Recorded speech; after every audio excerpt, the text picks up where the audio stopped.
I was born in Dover, New Hampshire in 1930, and um, it was a very eventful kind of a thing. It was a nice neighborhood. We lived in a tenement house. We were in the middle. The Armenians were on one side, and the Irish were on the other side. So we were multi-ethnic on that street, and we made strong ties.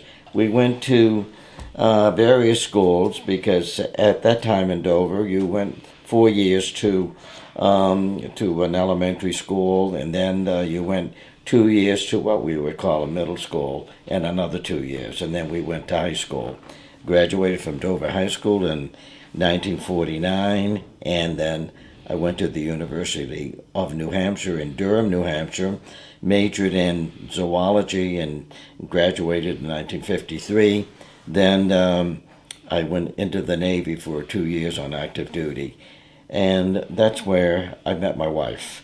I met her at a church dance in 1954, March the 25th, 1954. A few of us were invited to go to Evangelismus in Baltimore, and they had a dance afterwards, and I met Mary and wrote to her, and here we are 54 years later. My father was a very tough guy, typical Magnati, that stereotype. He was very tough. But he was very kind and very full of wisdom. I remember one time I talked back to my older sister, and he grabbed me and he said, "This is not the thing that you do to girls. You have respect for women." And he started to talk to me about the strength of the family. When you start to arguing, you just weaken the whole family, and he didn't like that at all. So I learned a big lesson. I learned how never to sass my sister's back, especially to say that SU word, which we never said in our family, shut up, and or skasmos. We never said that. And, you always thought that your father was working 10 and 14 hours a day, that there was no love in his heart. But there was. I remember he came to my high school graduation, and that was a novelty for him. And then, top it off, when I graduated from the university, he came there. He was a very honest guy, really honest. And my mother was the antithesis. She was loving.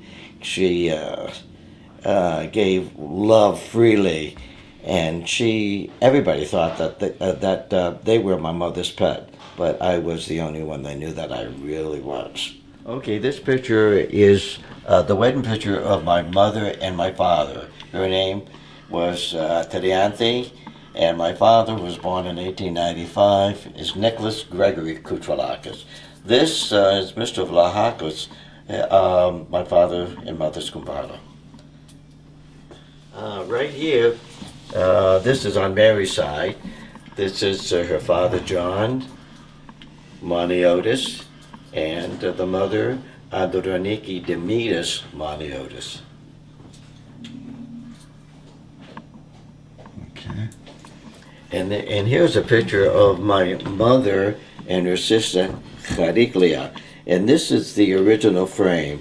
We were able to get a circular frame from Canada, and I really adored that picture. Okay, I was in the military right after I graduated from the University of New Hampshire. I was in the reserves, and so I did active duty from 1953 to 1955. I was a hospital corpsman. And if I hadn't gotten married, I think I would have stayed there because I really liked the military. The discipline didn't bother me at all because I was disciplined at home, whether by my father or my older brothers and sisters. And I really enjoyed the Navy, and it taught me a lot. And fortunately, it was good for me because being a hospital corpsman, I learned a new language of medicine. And being married to a nurse, it helped me to communicate with her much better. And then when my son grew up and became a doctor, it really served me well. Okay. Anyways, after I got married, I was a chemist for a little while, And then I had one of my sisters in California was a teacher, and she thought that because we had similar personalities, maybe I should try that. So I went into teaching, got a master's from Loyola and supervision and administration in the elementary schools.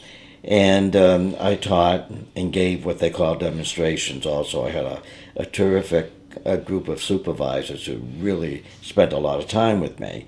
And then I taught for 3 years, and then I always had this desire to become a dentist. So I went to the university. I went to the University of Maryland and dental school. Unfortunately, at a ball game, I became very, very sick, landed in the hospital, so I chalked that up to experience. And since I had a master's, I went back to teaching. Then I became an assistant principal, a supervisor, then assistant principal for 5 years, and I retired in January 1st, 1993, as a principal of 20 years. But prior to that, I had a lot of wonderful experiences with kids. One class, whom I taught in 1962, came back and honored me. That was 38 years later, honored me, and 33 out of the 36 came from all over the country. And we had a reunion, and I retaught them. And that was a wonderful experience. As I was teaching, I saw people taking pictures and notes. And I asked the guy who was in charge, his name was Stephen, what are they doing here? Well, they owe us something. You're going to be in People magazine. So I made People magazine, and September 17th, and I remember that was my other sister's birthday, 1990. And that was a thrilling experience for me. Julia Roberts was on the front cover, and she got a little sentence. We were in the back, and we got 3 or 4 pages. I remember that, Bill, because at that time you were teaching my daughter Angie in Sunday school. That's right. And the one thing that I do want to tell you is that you have been one of the influences in her life just by teaching her in Sunday school. Oh, thank you. I want to tell you that she thought the world of you, and she still does. So I just want to let you know that. You could add that to the other ones of 38 years or whatever, you know. Yeah, but your Angie was a participant first class. I mean, she made my classes many, many, many times. Well, hearing that from you, it really means a lot. So I will pass that on. I'll make sure she sees the interview too. You see, I've been a joiner. I've always been a club person. You know, in high school, I was class president. I was not only a participant, but I'm usually, when I join a club, I usually am either secretary, treasurer, or president. And so I have always been a joiner, and I've heard so many good things about the Ahepa, and I'm not sure, I think maybe it was Alex Zadis who kind of spurred me on. And so I've been in Ahepa over 51 years now, and so I'm a lifetime member. And I was never treasurer, but I was secretary for a long time. And I was vice president for many years also, and I did the other office, the appointed officers too, and I really enjoyed the Ahepa.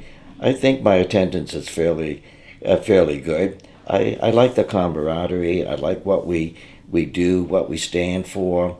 I like the idea that we're trying to perpetuate Hellenism. I like the idea that we have this open forum. Sometimes it becomes a little out of control, but most of the time it's very informative, and I really like the camaraderie of being on Ahepa.